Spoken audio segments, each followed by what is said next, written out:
Welcome once again, my fellow manipulators of digital fate. I'm Richie, this is Capricorn, and today we're back at it with another spoiler video. It seems like spoiler season is just non-stop forever these days, which is kind of crazy, but we did see the debut stream for the Avatar: The Last Airbender expansion for Magic the Gathering, and we have a whole bunch of cards to check out and go over, so we're going to get into things really quick here since we do have so many to cover.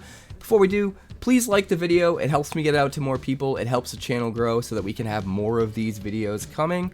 And if you're new here, make sure you subscribe so you never miss an upload. We have tons of content on the way. I've got some deck techs on the way as well. Some really cool stuff that I don't think you guys are thinking of. But today, we are here to talk about spoilers. There are some interesting ones. So let's dive in. First off, we're going to start with the commons. Here we have Badger Mole, a 4/4 creature Badger Mole for 1 green and 4. When this creature enters, you Earthbend 2, which means target land you control becomes a 0/0 creature with haste that's still a land. You put 2 +1/+1 counters on it. And then also, here's the best part about this ability. When it dies or is exiled, you return it to the battlefield tapped. So not only does your land become a creature that you can still tap for mana, but if it dies, it comes back as the normal land. So you're not really putting your land at risk the same way similar cards to this have worked in the past. Very, very cool. Also, creatures you control with +1/+1 counters on them have trample. So this card makes it even better to Earthbend because every single thing that you Earthbend with in your deck that makes one of these 0/0 land creatures with counters on it will have counters. So effectively all of your Earthbending, all of the creatures you make with Earthbending, all of those creatures will have trample. Not to mention, just if you're playing a +1/+1 counter style deck, you can also just give all of those creatures trample. So a nice little bit of extra value. I think the little miss agrees. Do you like the Badger Mole? Oh, you want to eat it? Here. You can go over here. Next up, we've got the Rabaroo Troop, a 3/5 creature rabbit kangaroo for 2 white and 3. It's got Plane Cycling 2, which is really, really nice. It's going to be useful for color fixing and limited, but also it has a landfall ability. Whenever a land you control enters, this creature gains flying until end of turn, and you gain 1 life. So one of the better land cyclers we've seen in the past. This is sort of a common trope among standard sets these days to have commons, specifically a common cycle that land cycles for the type of land that you need for the card. And then, you know, if you don't need that land and you top deck this a little bit later in the game, usually in limited, you have some value you can utilize rather than searching for the land. This card's actually kind of decent. It being able to get flying could give you the evasion you need to just win a stalemated game, and a little bit of life to make up for early game aggro doesn't hurt either. Next up, we've got Azula Always Lies, an instant lesson for 1 black and 1. Choose one or both. Target creature gets -1/-1 until end of turn, or put a +1/+1 counter on target creature. Both of these abilities are pretty interesting. I feel like versions of this spell in the past would require you to choose one or the other and not give you the option to do both. This feels a little bit more powerful than what I would expect out of a card like this, which I normally wouldn't be super excited about, but being able to potentially kill like their mana dork and still buff up your creature and make it stronger forever because it's a counter, that's not nothing. And also the fact that this is a type lesson means potentially when we do get the Strixhaven set down the line, if we get learn spells again, this card could get way better because it could be something that you could fish out of your sideboard for just pure extra value, which could be kind of nuts. So I'm excited to see where that goes, but in limited, I actually think this is really interesting utility. Next up, we've got Aang the Last Airbender. Aang the Last Airbender, a 3/2 legendary human avatar ally with flying for 1 white and 3. When Aang enters, you airbend up to 1 other target non-land permanent, which means exile it, and while it's exiled, its owner may cast it for 2 rather than its mana cost. Whenever you cast a lesson spell, you also just have Aang gain lifelink until end of turn. This card's really interesting. Honestly, airbending in general is really interesting because theoretically, you could use this on your opponent's stuff to, you know, basically make a tempo play. Use not necessarily permanent removal, but temporary removal on their thing.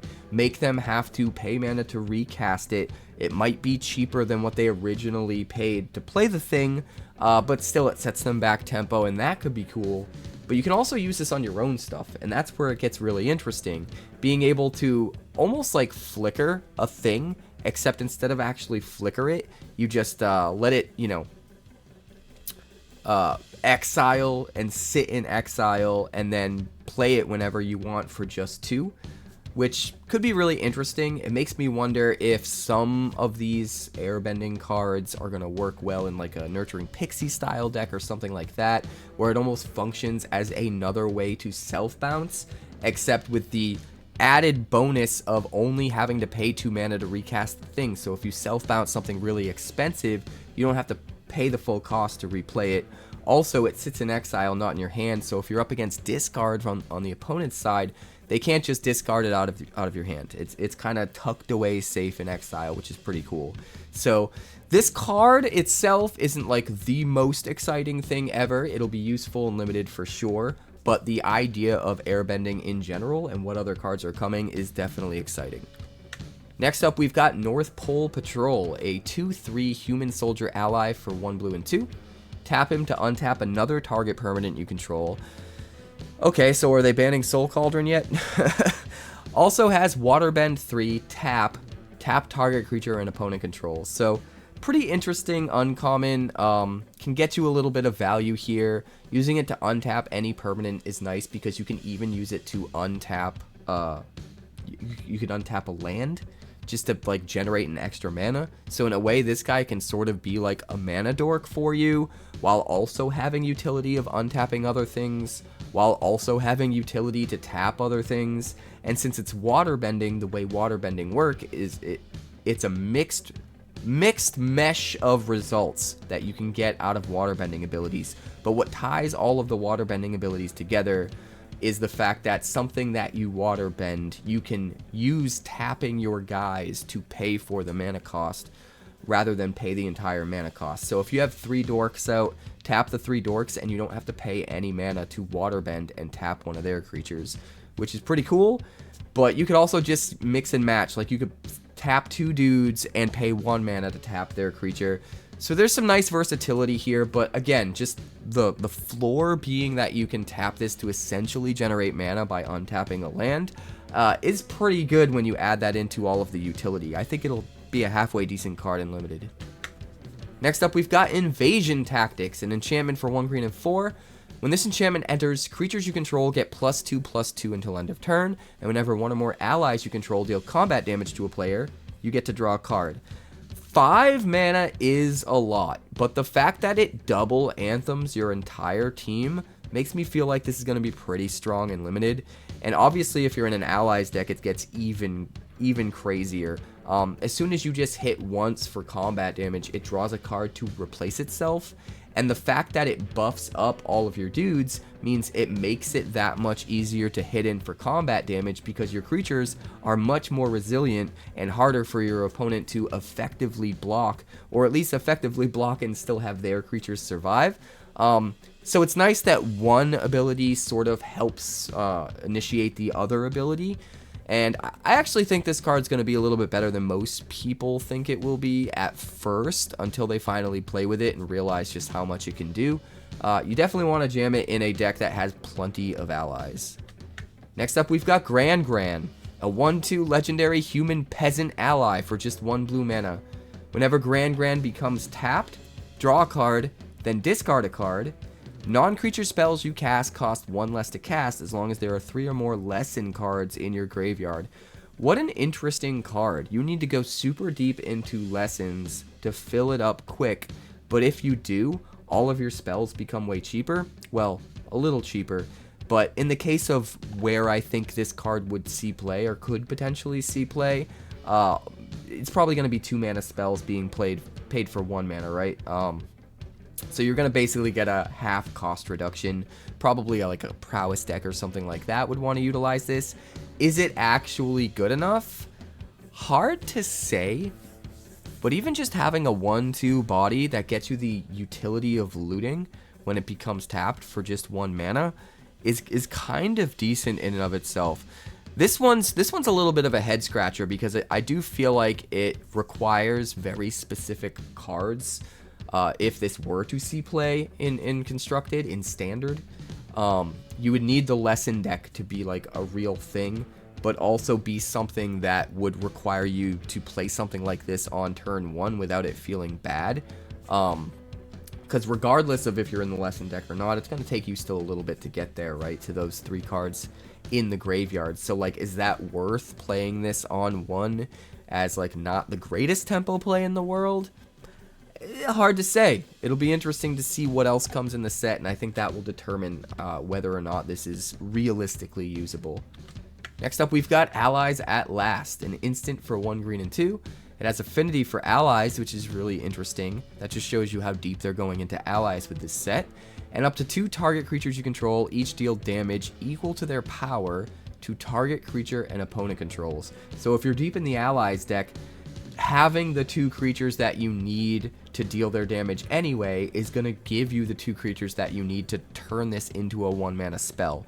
So there's some nice overlapping synergy there. You just want to be deep into allies, and this is a 1 mana instant speed double bite, which is actually super efficient and really good. I would expect this to see a lot of play in Limited, but only in very specific decks that are utilizing allies to a great degree. I guess even decks that are just have enough incidental allies in them would probably still pick this pretty high, but if you're in the allies deck in general, where you're just trying to jam as many allies as possible, this is like a very high pick, and it probably will not table. Next up, we've got Fire Sages, a 2/2 human cleric for 1 red and 1. It has Firebending 1, which means whenever the creature attacks, you get to add 1 red mana, but you can only use that red mana during combat, which is kind of interesting. But then it also has a mana sink. For 2 red and 1, you can put a +1/+1 counter on this creature, which is super relevant. It seems like most of the Firebending cards have a way to also use the mana that they generate, such as this ability here that puts a +1/+1 counter on the Fire Sages, which makes it a lot better. The fact that you then have versatility of the floor being at least you have this ability built into the card that if you have a little extra, leftover mana other than what you're firebending to create, you can, channel your firebending mana into this and it's not useless. But it's nice that you have the versatility too of you could have instants in your hand and things like that where you could have other things to use this mana for that catch your opponent by surprise. And I kind of love that about the ability. I think it'll be really interesting combining interesting activated abilities like this with hidden knowledge in your hand, instants that could use the mana as well, and sort of keep your opponent guessing as far as where you'll pivot and which abilities you'll use or if you'll play a spell. I think the Firebending deck could be really interesting. I'm excited to check it out. Next up, we've got Leaves from the Vine. This is an enchantment saga for 1 green and 1. On chapter 1, you mill 3 cards, then create a food token. On chapter 2, you put a +1/+1 counter on each of up to 2 target creatures you control. And then on chapter 3, you draw a card if there's a creature or lesson card in your graveyard. This is an interesting one because if you play this on turn 2, the chances that you will then have 2 creatures to target with +1/+1 counters on turn 3 when chapter 2 triggers are very, very slim, right? You play a one drop creature on 1, you play this on 2, on 3 your chapter 2 triggers and you probably only have that 1 creature to target. So that makes me feel like there's probably some play lines they have in mind, some ways of getting out multiple creatures earlier, more consistently, or maybe this card is just not necessarily intended to come out on 2 but to be extra value that you can play just a little bit later on in the game. It could very well be that. There's also some cards in this set that care about +1/+1 counters, so the value of something like this goes up a little more than it appears on the surface, which is kind of nice. And the fact that it just, replaces itself with card draw in chapter 3 under the right conditions does make it that much better. So, interesting card. Can't really race it out on 2, it doesn't seem, but it'll be interesting to see how good it ends up being. Next up, we've got Dragonfly Swarm, a star power 3 toughness dragon insect for 3 mana in the colors of Visit. It has flying and ward 1, and this creature's power is equal to the number of non-creature, non-land cards in your graveyard. When this creature dies, if there's a lesson card in your graveyard, you get to draw a card. It's been a hot minute since we've seen a creature like this in Standard. I'm kind of excited to see this come back into the environment. I don't know if it will necessarily be good enough to see Standard play. I'm sort of hoping, you know, Vivi gets the ban. I think everybody is, and maybe something like this could swing in and fill the gap a little bit.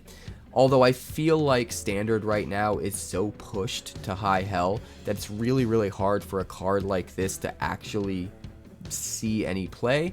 3 mana is a lot these days. Power creep's a hell of a drug. That being said, I do think there's a lot of value in this, so I kind of hope that I'm wrong. I hope it does swoop in and see some play in like an Izzet Prowess style deck. I'm just a little pessimistic about it. But I think in Limited this is going to be really cool, and obviously the deeper you are into Lessons, the cooler it gets, and that gives you some really interesting decision making pivots that you can possibly make while drafting to try and build around, you know, a deck like this or just the archetype in general. I think it's really cool. I'm excited to see it. Next up, we've got our first rare. This is Firebending Student, a 1/2 creature human monk with prowess for 1 red and 1. Also has Firebending X, where X is this creature's power. So when it attacks, you'll get more mana, still mana that you can only use during combat, but you'll get more mana the more power you have on this. So if you play a whole bunch of non-creature spells before attacking, you'll buff this guy up a bunch, you'll swing, you'll make a lot of mana. It almost reminds me of like a Temu Vivi. Vivi at home, so to speak. There's a way to get a bunch of mana out of this based on, you know, its power, like Vivi, but you have more strict restrictions, right? You have to be attacking to generate it. You have to use that mana during combat.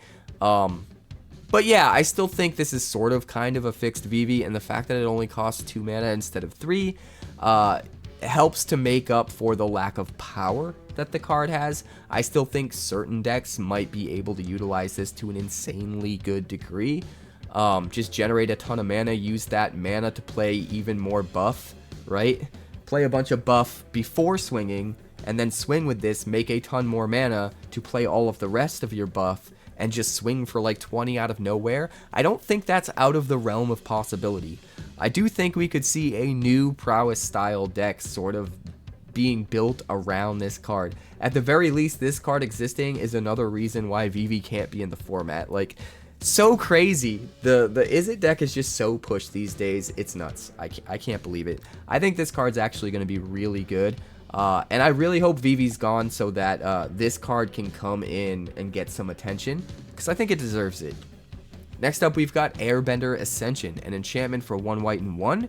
When this enchantment enters, you airbend up to 1 target creature, so you'll exile it, and that creature's controller can replay it for 2 mana if they want.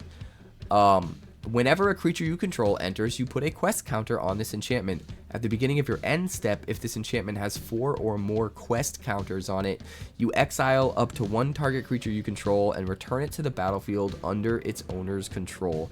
This card is so cool. I love that it's only 2 mana, right? I love that when it first comes down, you can use it as a tempo play to briefly get rid of your opponent's thing, give yourself a little bit of breathing room, or you can pivot and just use it as a way to replay your thing, which it then sort of turns into later on no matter what, because eventually you have enough creatures enter, and boom, you get a free flicker every single turn.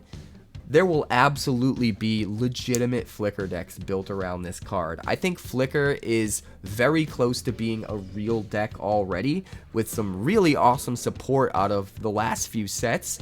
So I'm excited to see this push it over to the edge and really make Flicker a force to be reckoned with in Standard. I will absolutely be building that deck. This one's exciting for me to see. I think this card is going to be huge. Let me know how you feel about it in the comments. Maybe you think I'm overestimating it, but I really think it's Flicker's time to shine. And this card just does so much. It does so much. The fact that you can just pivot and use this as temporary removal to give yourself breathing room, if that's what you need to do, is sick.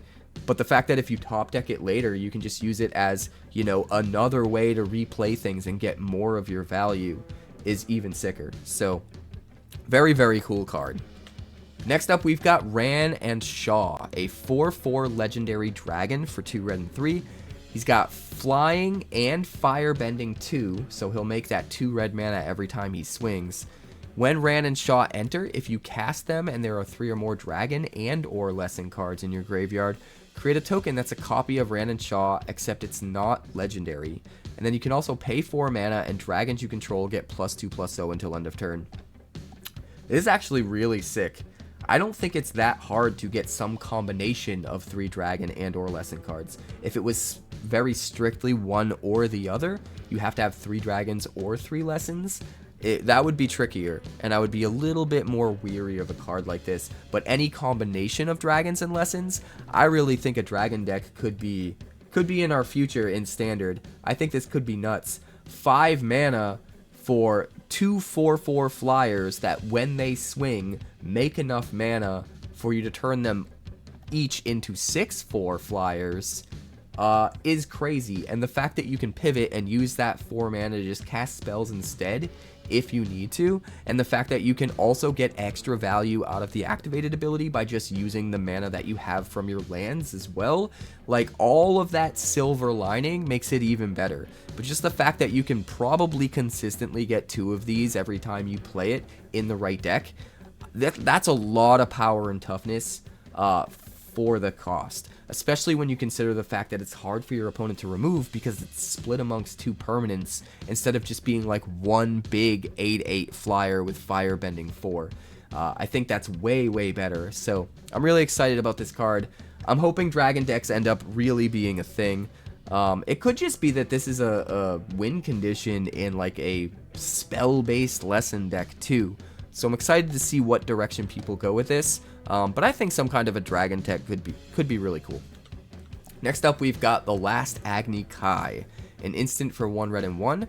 Target creature control fights target creature and opponent controls. If the creature the opponent controls is dealt excess combat damage, excess damage period, this way, you add that much red mana. Until end of turn, you don't lose unspent red mana as steps and phases ends. Really cool, right? It's a fight spell, so it's not as efficient as we're used to seeing. We're used to seeing a lot of bite spell these days for this kind of mana cost at instant. So it feels a little less efficient than I'd like until you take into account the extra mana, the extra red mana that you can get, and that could be super crazy. Like a 2 mana spell that allows your huge guy to kill their smaller, efficient guy, and then make you a bunch of mana as well, be like a dark ritual plus a removal spell in one, actually seems kind of nuts. I have a feeling this is going to be another one of those cards that gets kind of overlooked a little bit and ends up being a bit of a sleeper, because I think people underestimate really how much value you can get out of this if you line things up just right. You do need the right deck. You need something that's going to be able to use all of the extra mana that you're making. You need a deck that's going to have bigger creatures earlier so that you can get as much value out of the excess damage thing as possible. But at the end of the day, there's a ton of potential for this card, and I would be super surprised if people didn't find some deck that is a great home for it, and it ends up being super insane and doing some crazy plays. I expect that coming out of this card. Next up, we've got some of the characters which have uncommon versions and multiple rare versions. So we're going to check out these cards in batches for each character. We're going to start with Katara Bending Prodigy here, a 2/3 legendary human warrior ally for 1 blue and 2. At the beginning of your end step, if Katara is tapped, put a +1/+1 counter on her. She also has Waterbend 6, draw a card. This is really cool. because what you can do is leave all your creatures up as blockers, and then at the end of their turn, you can just tap 6 creatures to pay the entire cost, not have to pay any mana whatsoever, and just draw a card. So in Limited, I actually think this is strong for the kind of deck that wants to turtle up, maybe win with like a flyer in the air while you're holding the ground, just because you could draw an extra card every single turn at the end of their turn just by tapping down your defenders, which is really sweet. But you can pivot, you can pay mana into this to draw if you need to, you can do a mix of tapping your creatures and paying mana, and no matter what, the beginning of your end step, if Katara is tapped, you get to put a +1/+1 counter on her. So if you do end up using her in an aggressive fashion, you're going to be able to build her up into a potential win condition herself.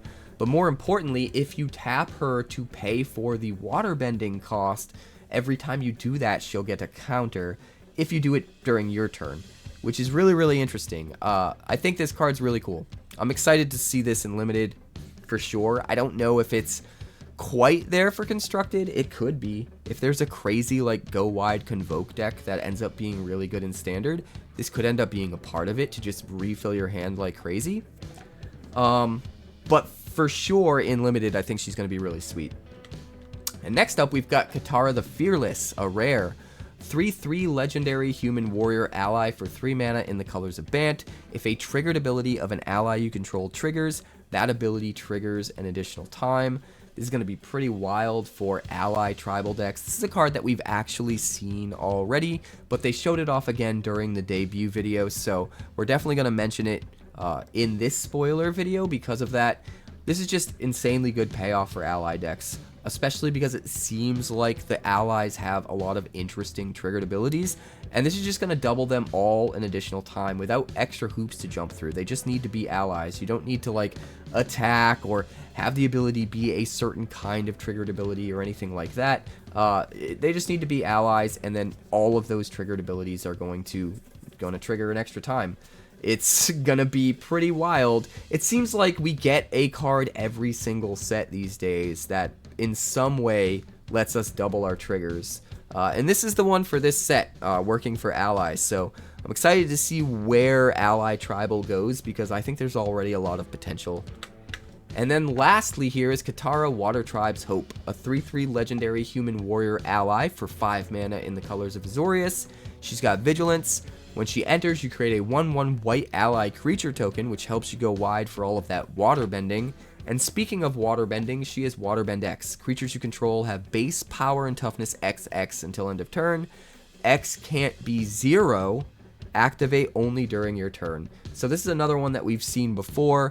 If you have enough creatures out, you could just jam this and tap a whole bunch of them after you've already attacked with them if they have Vigilance, and just tap everything to make everything huge. So I think that's going to be a deck, and the fact that she has Vigilance herself kind of hints at that. If you can just make a go wide Vigilance deck, this card could be an absolute bomb. Just slam it after you've gone wide, swing with everything, and then after swinging before they block, you could still tap everything to waterbend and just make everything huge. So much potential with this card. I'm excited to see if anybody actually builds that deck. But moving on, we've got Saga. We've got multiple cards for Saga here. This is the uncommon Saga Lateral Strategist, a 2/4 legendary human warrior ally for 3 mana in the colors of Azorius. But it is hybrid mana, so you don't have to be in blue or, blue and white, just one or the other. 2/4 Vigilance. Whenever Saga and at least one other creature attack, you draw a card. This is actually really, really good for Limited. Being able to potentially draw a card, even if they block and kill your guy, is awesome. Saga himself has a huge butt. The Vigilance means he can also defend, and it's a lot easier to swing in and not lose this guy in combat. And even if you have to swing in with like a 1/1 token as well as him in order to get the draw card, and they block it and kill the token, trading your 1/1 token for an entire card you get to draw is absolutely worth it. So I think this guy is going to be an absolute slam dunk in Limited. Pick him high. I don't think he'll table. The ability to potentially draw a card every single turn is just too powerful in a Limited format, so definitely grab it up. Next up, we've got Saga Bold Boomeranger. This is the one that we've already seen in a previous spoiler video. This is a 1/1 legendary human warrior ally for 2 mana in the colors of Izzet. And when Saga enters, you discard up to 2 cards and then draw that many cards. Also, whenever you cast an artifact or lesson spell, put a +1/+1 counter on Saga. So a 2 mana thing that lets you rummage 2 cards is already better than a lot of the cards, the comparable cards that we've gotten in past sets, which all seem to be 3. Things like Kiora and Tersa.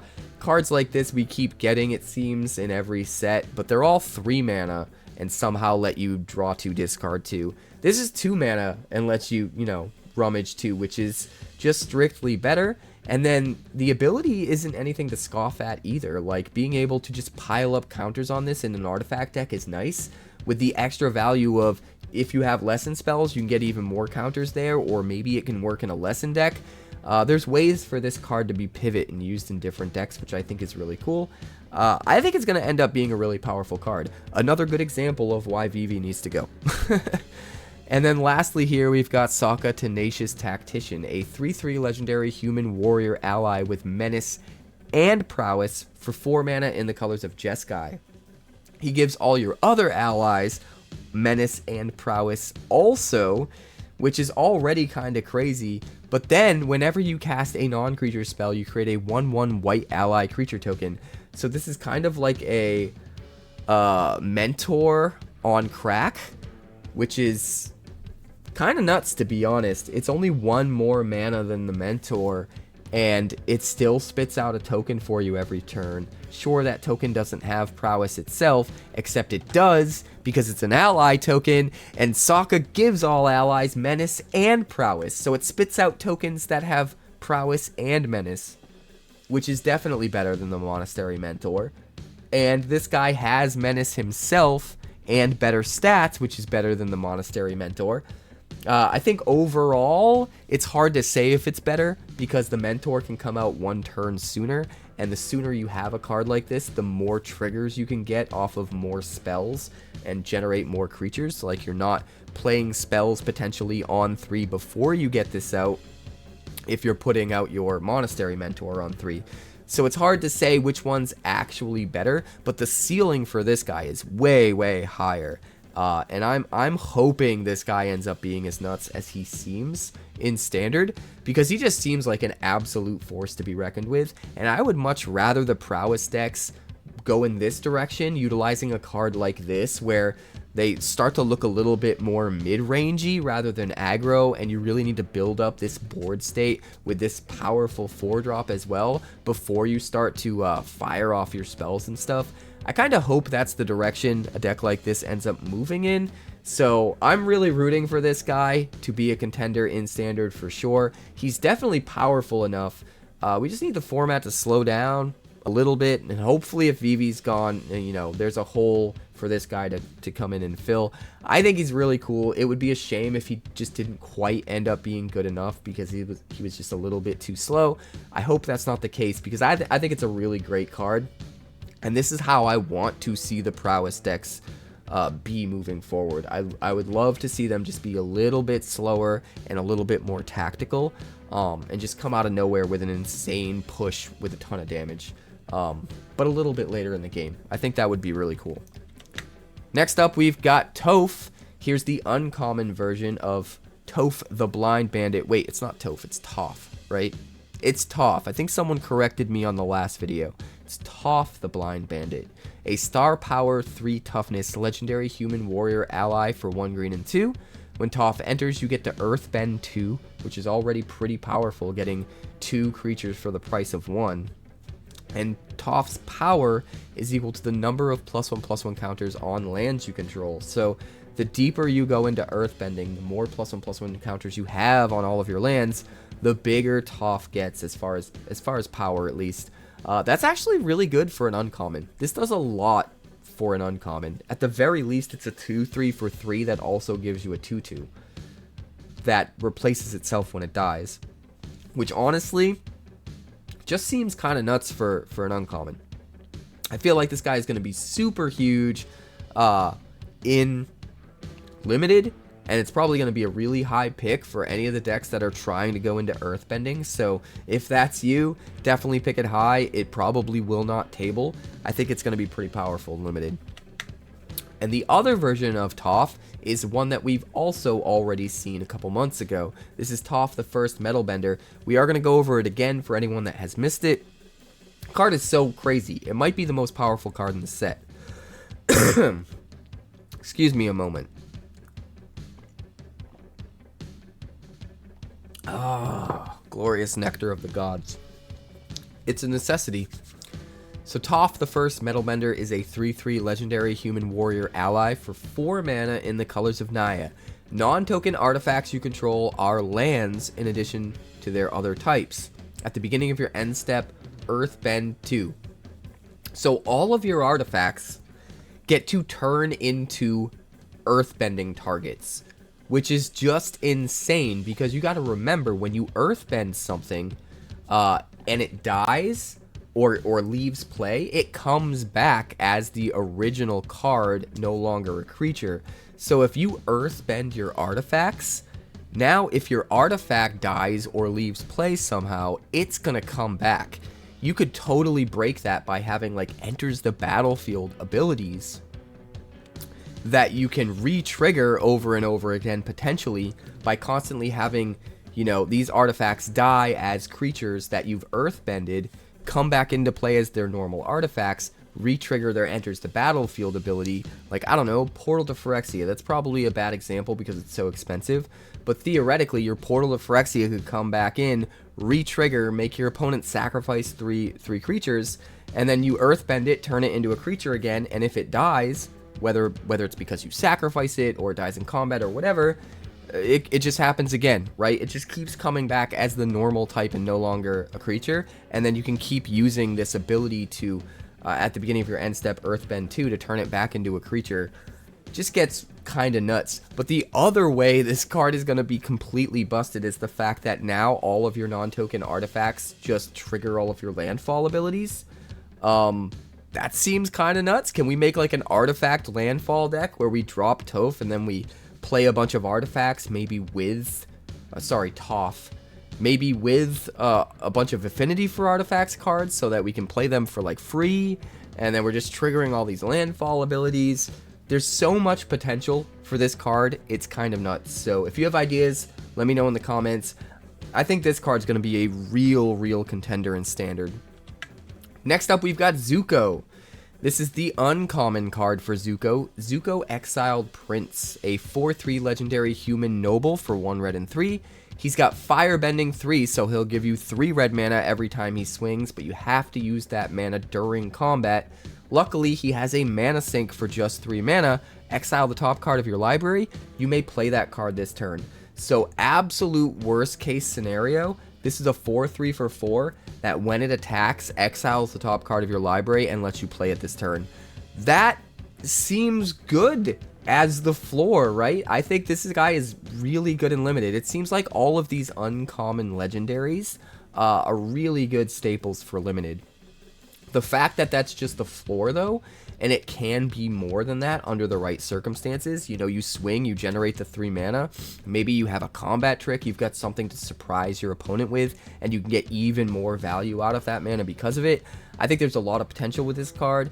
Slam it if you're playing red in Limited for sure, because it's definitely not going to table. And then we see Fire Lord Zuko. And this is another one that I think we've already seen in a previous video. This is a 2/4 legendary human noble ally for 3 mana in the colors of Mardu. It has Firebending X, where X is Fire Lord Zuko's power, which again, we've already seen one card that does this and it's strong. Being able to effectively have a bunch of Vivis in your deck feels kind of broken, even if they are like tuned down Vivis. Also, whenever you cast a spell from exile and whenever a permanent you control enters from exile, you put a +1/+1 counter on each creature you control. So, yeah, this seems awesome in an exile deck. Make a bunch of mana, use it to play spells from exile, get a bunch of counters. Just seems good. I'm really excited to see if that's an archetype that can actually exist in Standard after this set comes out. I think it could be really fun. But next up, we've got Uncle Iroh. I think it's pronounced Iroh. Correct me in the comments if it's a different pronunciation. He's a 4/2 legendary human noble ally for 3 mana in the colors of Gruul. It's hybrid mana, so you have to be in only green or red, not necessarily both. He's got Firebending 1, which is pretty cool, and lesson spells you cast cost 1 less to cast. This guy just seems really interesting. It's hard to say how good he is until we see all of the lesson spells. It's pretty obvious that he's meant to be played in limited more so than constructed. So how deep does the lesson pool go? Are there enough consistent lesson spells to play? Are those spells, powerful enough to be worth building a deck around? All of these questions need to be answered before we know how good this guy is. But if you just assume that the power is there, just get rid of the word lesson and pretend it says spells you cast cost 1 less to cast. That would be pretty powerful, right? So I think in the right deck where that lesson stipulation is a little bit mitigated, I do think this card has the potential to be pretty good, especially when it's generating an extra mana. That could make lesson spells that are instants effectively cost you 2 less to play in a way, because 1 less plus the mana, which is kind of huge. So I think there's a lot of potential with this guy. Again, just another card that we're not going to know how crazy it ends up being until we see the rest of the cards. And we have his rare version, Iroh Grand Lotus, a 5/5 legendary human noble ally for 6 mana in the colors of 𝑇𝑒𝑒𝑟, which is a lot, so he better do a lot. He has Firebending 2, so he's going to give you 2 mana back every time he swings. But during your turn, each non-lesson instant and sorcery card in your graveyard has flashback. The flashback cost is equal to that card's mana cost. Alright, so this is already pretty good. You don't have to swing to be able to have that flashback cost on all of your instants and sorceries, right? Him just being there just turns it on. The swinging just gets you, the 2 mana. So that's already pretty good. That helps make up for the 6 mana cost for sure. Just being able to just potentially vomit out your graveyard and replay a bunch of your spells. What's the last ability? During your turn, each lesson card in your graveyard has flashback 1. Okay, now we're talking. The fact that there's a blanket effect that everything will get flashback no matter what is a nice catch-all, especially if you end up having a mix of lessons and normal spells in the deck. You're not just limited to the lessons, but the fact that it gets even better for the lessons and all of your lessons card will just cost 1 is nuts. In fact, if you use this version of the card and the other version of the card together, that cost reduction for lessons and this turning lessons into flashback for only 1, that means you can essentially replay all of the lesson cards from your graveyard for free. If you have both of these creatures out at the same time, you can play them all for free. In fact, if you have this card out with any card that reduces the cost of instants or sorceries by 1 at the same time, you can just replay your entire graveyard of lesson cards for free. And that seems insane, especially in a prowess deck. So I definitely think there's a deck that wants to exist here that's some kind of a weird prowess deck with lessons, that just kind of like combo wins out of nowhere. I don't know how consistent it's going to be or if it's going to be good enough to make any sort of impact in the meta, but it definitely wants to exist and be a thing, and it's worth trying out, I think. We'll know even more how good that could potentially be and how much it is worth trying out the more cards get spoiled. But it definitely seems like something that I want to experiment with and something that could end up being just really insane, really explosive. If you have other ideas with how to use this, let me know in the comments. I think there's a ton of potential with this one. Next up, we've got Azula. This is Azula on the Hunt, the uncommon version for her. A 4/3 legendary human noble for 1 black and 3. She's got Firebending 2. And whenever she attacks, you lose a life and create a clue token. So it's not quite paying a life to draw a card like we've seen on some cards. But again, it is an uncommon. Just having a 4/3 body for 4 mana that gives you 2 mana back every time it swings is pretty good. The fact that you can also just pile up clue tokens and just lose a life on an uncommon, again, not a rare, does give you card advantage in limited. Even if you only get to swing once and they block with something and trade with this, you still get that clue token. And if you have nothing better to use that red mana on that you generate by firebending, you just use the mana to pay for the clue token and crack it. So in a way, this could be pay 1 life, draw a card. You have the mana to pay for the clue token and get the clue token when you attack. And not only that, but you get the clue token regardless of whether they block and trade with this. You don't have to deal combat damage. So if you start to really put all the pieces together, there's a lot more value here than might appear on the surface. The fact that the floor is you lose a life, draw a card when she swings and trade with their dude is kind of crazy. The ceiling being you get to keep swinging every turn because they're not able to trade with you, and every single time you're able to lose a life and draw a card.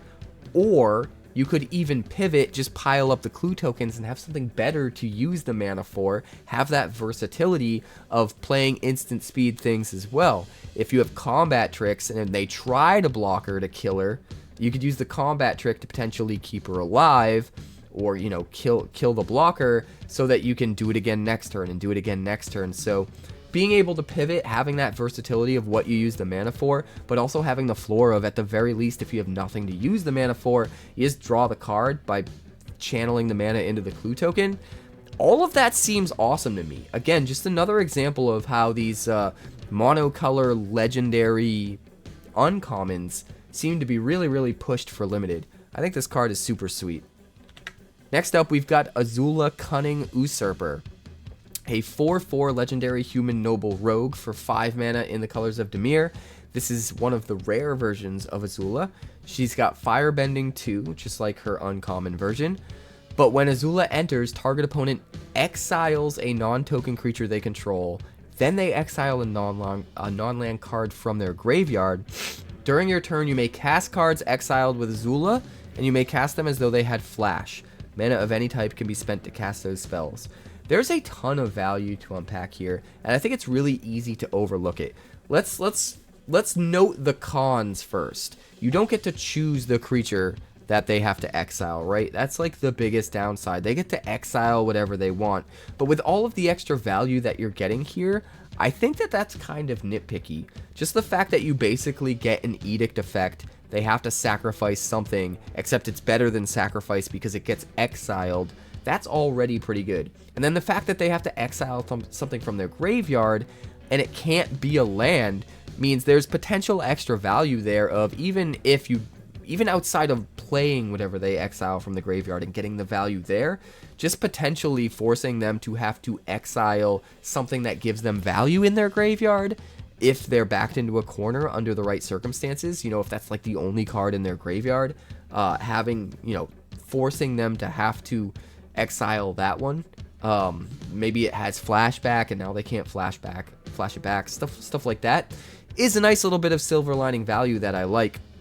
Getting to replay those cards while ensuring that they are cards that can get you value, because you're not going to hit a land, right? Both the card from the graveyard and the thing they have to sacrifice can't be lands, so you're going to get automatic value off of her that you can replay at instant speed if you want as well, using mana of any type to cast these spells. So when you really start to take in the value, it just makes sense. The fact that you can replay those cards at instant speed is super important because of firebending more so than anything else. Not only the 2 mana that you generate with Azula herself, but if you're playing this in a firebending deck with other firebenders, it's going to be really easy to replay those cards that you exile just by utilizing all your firebending mana, because they can all be played at instant speed, even if they're creatures or enchantments or whatever.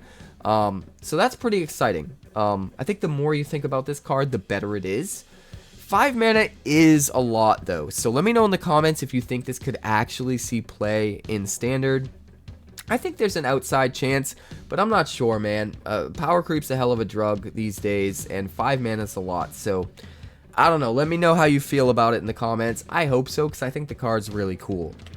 And then we have another rare version of Azula. This is Fire Lord Azula, a 4/4 legendary human noble with Firebending 2 for 4 mana in the colors of Grixis. It definitely seems like Grixis is going to be the firebending color combination. Whenever you cast a spell while Fire Lord Azula is attacking, copy that spell. You may choose new targets for the copy. See, this is just nuts. Imagine if you had both of them down at the same time. Just stacking their value just seems bananas. It's literally any spell that you play while attacking, you get to copy it. And if you copy permanents, you get to keep them forever. Just crazy. This just seems crazy. It reminds me of, what was that card in Spider-Man? Gwenom, I think, had something similar where when you attack, you could start playing things off the top. Just felt like free value. I guess I shouldn't bring up Spider-Man though. We won't speak of Spider-Man. We won't speak of Spider-Man. It's a taboo topic. But still, a lot of value here. Like, pretty insane that like literally anything you can play during the firebending window with the firebending mana is going to get doubled. And like we were just talking about, if you happen to have this other Azula out, you're potentially playing permanents at instant speed during combat with all your firebending mana, and those permanents are triggering the Fire Lord Azula's abilities here and doubling. There's potential to stack up a whole ton of value, and I really hope that ends up being a thing. I really hope that ends up being good enough, because it seems like a really fun deck, a really sweet concept. And I'm going to definitely try and make a version of it. I don't know how close it's going to stick to what it seems like they want you to build, or if we're going to take some liberties and kind of veer off on a tangent with it. I won't really know until the entire set is spoiled, but we will be taking part in the early access event, doing a ton of brews, and we'll definitely experiment with something with these cards for sure, because I think it's going to be pretty sweet. Next up, we've got a new Aang card. This is Aang at the Crossroads, his rare. A 3/3 legendary human avatar ally with flying for 5 mana in the colors of Bant. When Aang enters, look at the top 5 cards of your library. You may put a creature card with mana value 4 or less from among them onto the battlefield. Put the rest on the bottom of your library in a random order. When another creature you control leaves the battlefield, you get to transform Aang at the beginning of the next upkeep. Kind of interesting timing there. I really like this already. We haven't even, flipped it to see what its value is on the backside. But I guess a 3/3 flyer for 5 is a bit expensive. But the fact that you also get a 4-drop and a 3/3 flyer for your 5 mana kind of makes it feel like you're just getting a 3/3 flyer for 1 mana in a way. Which is a lot of value. 2-for-1 card advantage too, where it fetches something from the top 5 rather than from your hand, so that you can keep some of your card advantage, not have to, just grab it out of your hand or anything like that.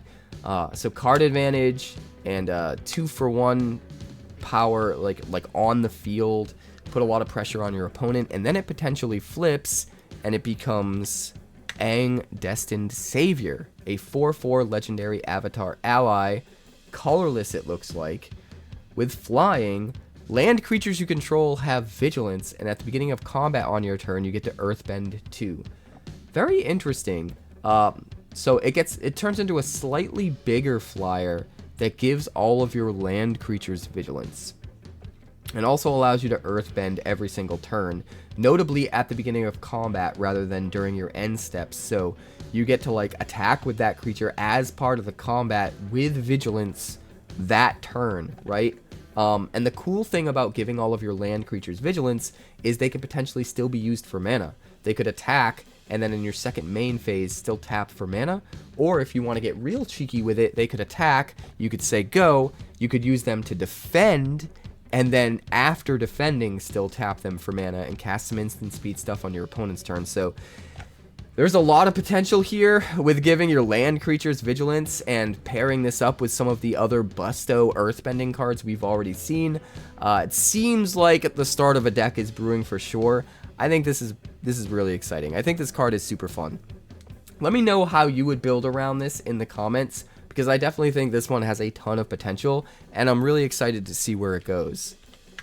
Next up, we've got Avatar Aang, which is another one that we've already seen in the past, so we're just going to briefly go over this and move on. This is a 4/4 legendary human avatar ally with flying and firebending too, for 4 mana, everything except black. Whenever you waterbend, earthbend, firebend, or airbend, draw a card. Then if you've done all 4 this turn, transform Avatar Aang.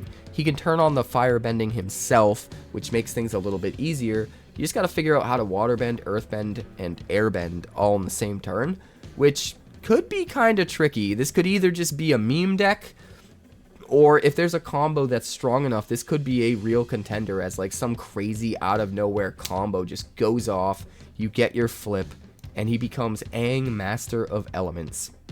A 6/6 legendary avatar ally with flying.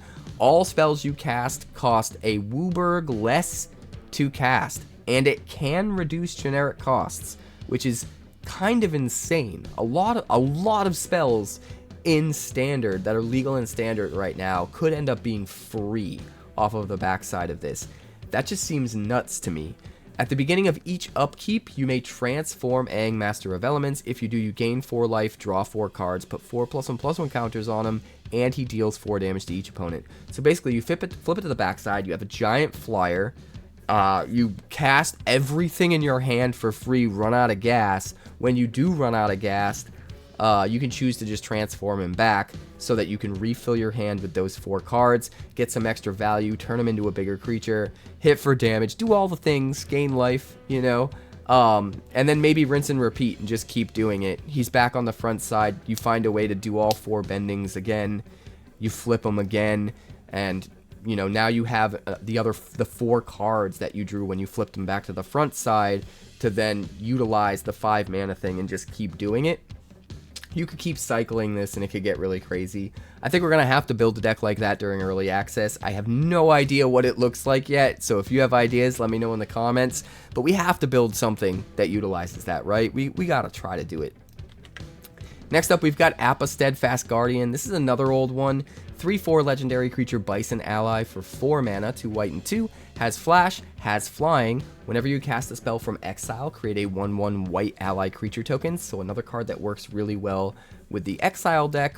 And what's cool about Airbending is Airbending kind of works with like the exile deck, play things from exile, but also works as like a bounce style, like nurturing pixie deck. It could kind of work with both, or maybe some weird new deck that's a combination of both of them. So I'm excited to see where that goes. But Appa has one last ability. When Appa enters, you airbend any number of other target non-land permanents you control. So you can only target the stuff you control, so this will only be useful in Flicker decks. But like I said earlier, I think the Flicker decks are going to be a real thing. I think this card could end up being an important part of it. He's kind of giving me PTSD flashbacks to Yorion. If you guys remember when Yorion was in Standard, granted you don't get to start with this exiled off to the side like a commander, thank God. Unless he is your commander and you're playing commander. You know what I mean. The companion mechanic was, we don't even need to talk about it. It was a thing. But this card's really cool. I'm excited to build Flicker decks. Next up, we've got a new mythic. This is Badger Mole Club. It's not a club, it's a cub. I need more coffee. I need more coffee. At least the little miss, the kitten, is not trying to eat this one.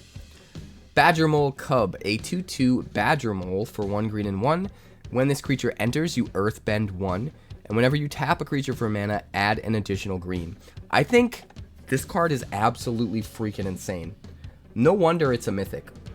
Like, 2 mana dorks aren't all that uncommon, and they're not all that crazy, but they're on rate, right? They're still decent. But the fact that you, first of all, before we get into the rest of the value, the fact that your 2 mana dork isn't the actual creature that you play. You get a 2/2 body and, you know, turn your land into a mana dork that when it taps for mana gives you an extra green. Because you're earthbending the land and it is a creature, that extra line of text where you get an extra green works for things you earthbend. So every single earthbent land that is a creature will tap for double mana. It will tap for whatever mana that the land makes and an extra green, which is nuts. So even just the floor here is you get this 2/2 and your land can tap for double mana, right? And be protected so that it comes back if it ever dies as a normal land, and be a creature that can maybe chump block. There's like all this silver lining value built in, but the end result is you get an extra mana just like a mana dork would, but you also got this 2/2 body and this 1/1 body, so there's it's very efficient as far as its cost for its power toughness and what it contributes to the board in that way as well. All of that is awesome. But then the fact that you could also just be playing like Llanowar Elf and get that ability off the Llanowar Elf too is nuts. Like, imagine playing Llanowar Elf on 1. On turn 2, you know, you tap your lands, jam this, turn one of your lands into a creature, your Llanowar Elf then taps for 2 mana, you play another 2-drop, and then on turn 3, you have an insane amount of mana. You have Llanowar Elf taps for 2, your Earthbent land taps for 2, and you've got, what, 2 other lands, right? Because it's turn 3. So you've got 6 mana on turn 3, and the more things you Earthbend, the more extra mana you get out of this guy. So it just keeps snowballing as the game goes on. All of that just seems crazy to me. All of that seems really, really nuts. I'm excited to use this card. I have a feeling it's going to be everywhere. Do not underestimate it. It is super powerful. All your mana dorks go up by 1. All of your Earthbending goes up by 1. We already know Earthbending is going to be a hell of a drug. I think this is going to fit into the Earthbending deck super well. Get you to some of those expensive Earthbending payoffs that we saw way quicker. And then get you even more value out of those Earthbending payoffs. I just think it's going to be nuts. I can't wait to play with it. This card is bananas. Let me know in the comments if you think I'm over-evaluating it. I think this card is just bonkers. Absolutely bonkers. And that brings us to our last card of the day, the Legend of Karuk. This is an enchantment saga for 2 blue and 2. Chapter 1 and 2, you scry 2, draw a card. So very little value the first couple turns it's out. You kind of have to take a tempo hit to get this out. 4 mana to not impact the board and instead just set up your later turns with scrying and drawing. But it is good value right off the bat. Like, replacing itself and drawing another card and scrying 2 both times so that you have card selection is kind of huge if you can afford to take the tempo loss. But where it gets really crazy and ends up being worth the play is on chapter 3, you exile the Saga, return it to the battlefield transformed under your control. Comes back as Avatar Karuk, a 4/3 legendary avatar with an exhaust ability, Waterbend 20 mana, take an extra turn after this one. That by itself is insane. It's got another ability, but first let's talk about that. You can just tap 20 creatures and take an extra turn, right? Granted, it's exhaust, so you can only do it once. But you could just tap 20 creatures to take an extra turn if you went wide enough.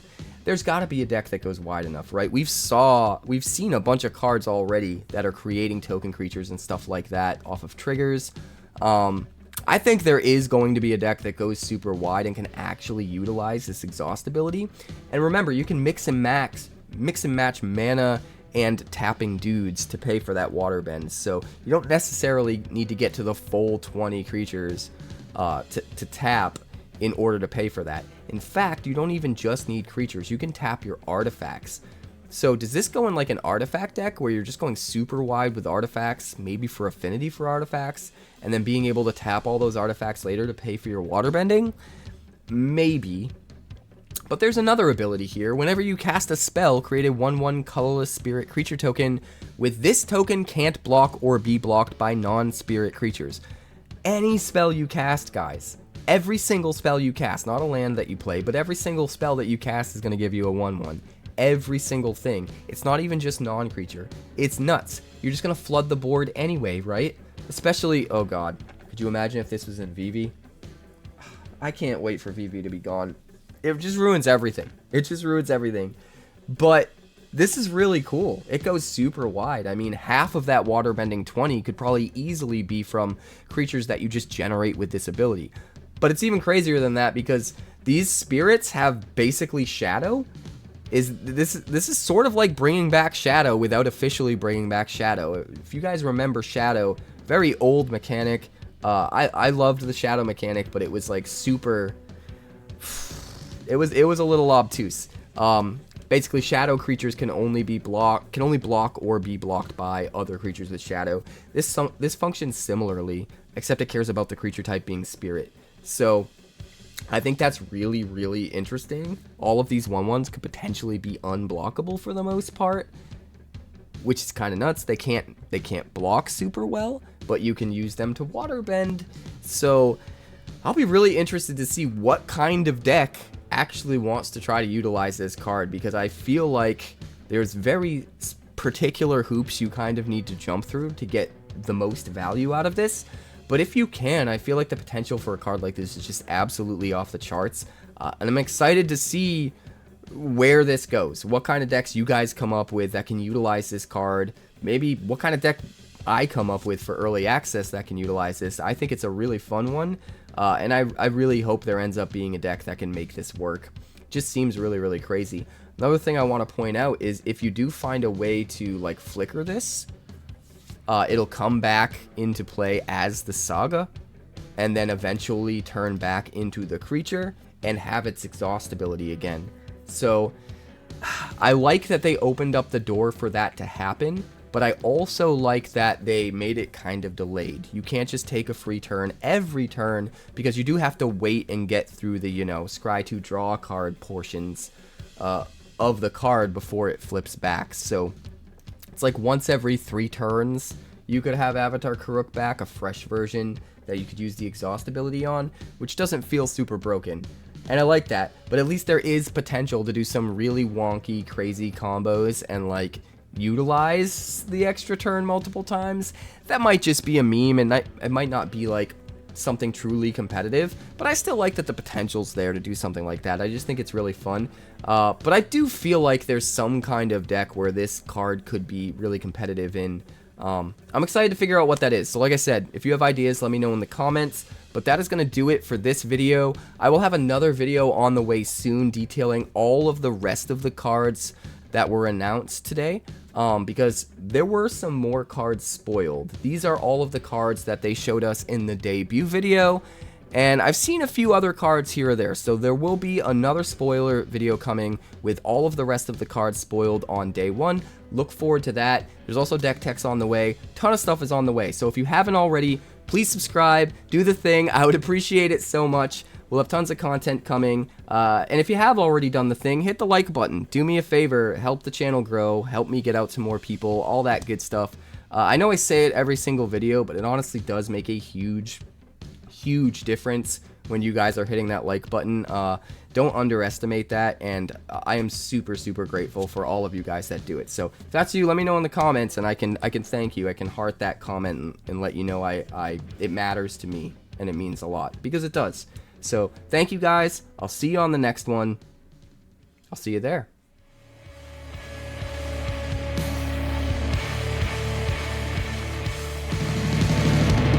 Thanks so much for checking out my channel. I'd like to give a huge shout out to all of my patrons over at Patreon.